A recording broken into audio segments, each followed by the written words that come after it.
હકી આવાજ ન્યૂઝમાં આપનું સ્વાગત છે। હું છું અજીઝ દુબેલવાલા। સમાચારમાં વાત કરીએ તો ડભોઈ શહેર અને તાલુકામાં વહેલી સવારથી જ ઝરમર વરસાદ પડી રહ્યો હતો।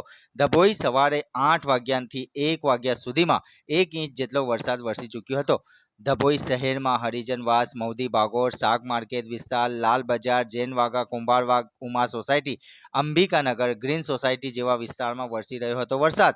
જ્યારે તાલુકાના મહમ્મદપુરા, નવાપુરા, સનોરફૂલ વાડી, રાજપુરા, ધોલાઈ, વસાઈ, અમરેશ્વર, બંબોજ, સિંધિયાપુરા જેવા વિસ્તારમાં વરસી રહ્યો છે વરસાદ। ડભોઈ શહેર તાલુકામાં કુલ સિઝનનો વરસાદ 80 mm હમણાં સુધી પડી ચૂક્યો હોવાનું જાણવા મળ્યું હતું। રિપોર્ટ રફીક મંસૂરી।